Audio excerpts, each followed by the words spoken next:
Bonjour à tous, bienvenue à ce rendez-vous d'information. Actualité en Côte d'Ivoire, diplomatie parlementaire. 5 parlementaires français étaient en visite hier à l'Assemblée nationale.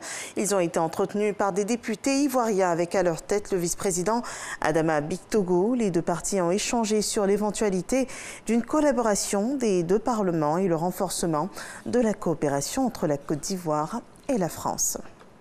La Cour des comptes se forme sur l'audit des rapports de performance produits par les gestionnaires de programmes. 4 jours de formation débutés hier et organisés par Expertise France dans le cadre du contrôle de la bonne exécution du budget programme et de la bonne gestion des finances publiques. On voit cela avec Jean-Louis Bambo.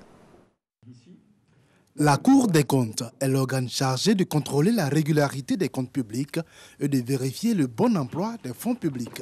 C'est donc elle qui s'assure de la bonne exécution du budget programme en vigueur depuis janvier 2020. Une mission que la jeune institution va mener avec l'appui de la Cour des comptes de France et l'Union européenne.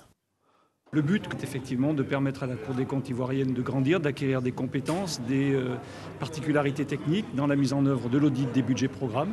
Je voudrais insister sur le nouveau rôle conféré à la Cour des comptes par la Constitution ivoirienne, dans sa réforme de 2020 notamment, qui fait de cette institution une institution de premier plan qui va être extrêmement importante pour la démocratie ivoirienne. Le but de l'Union européenne dans son aide au développement, c'est d'accompagner les pays dans son développement d'une manière correcte. Donc que les dépenses du budget soient contrôlées, qu'elles soient vérifiées. Cette formation s'inscrit dans le cadre des réformes profondes de tout le système de gestion des finances publiques ivoiriennes.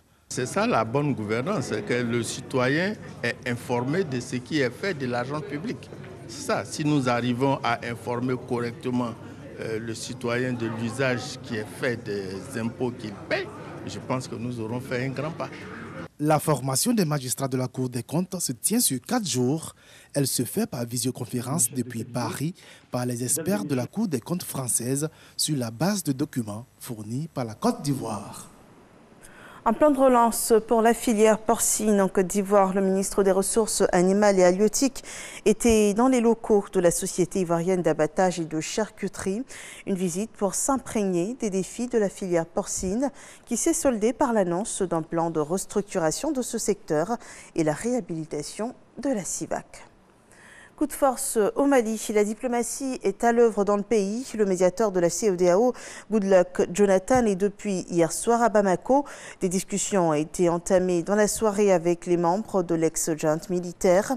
La délégation conduite par Goodluck Jonathan a évoqué la possibilité pour l'institution de la sous-région de prendre des sanctions, notamment contre les militaires, lors d'un prochain sommet ad hoc de la CEDEAO. Un entretien avec le président Bandao et son premier ministre Mokhtar Ouane est prévu ce matin. Et sur cette même affaire, le Conseil de sécurité de l'ONU doit se réunir ce mercredi dans la soirée à la demande du Niger et de la France. Ce 26 mai est jour d'élection présidentielle en Syrie. C'est la deuxième depuis le début de la guerre en 2011. Les Syriens votent ce mercredi dans la région sous contrôle de Damas, soit les 2/3 de la Syrie. Le président sortant Bachar al-Assad est candidat à un nouveau mandat. Face à lui, il a 2 personnalités considérées comme des faire-valoir. L'ex-ministre et parlementaire Abdallah Saloum Abdallah et un membre de l'opposition toléré par le pouvoir, Mahmoud Marei. Le scrutin est engagé alors que le pays est en guerre depuis 10 ans et plongé dans une crise économique et sociale sans précédent. La tenue de cette élection est dénoncée comme illégitime par des opposants et des ONG et plusieurs pays, dont les États-Unis et plusieurs grandes puissances européennes, qui ont condamné le scrutin, déclarant qu'il ne sera ni libre ni juste.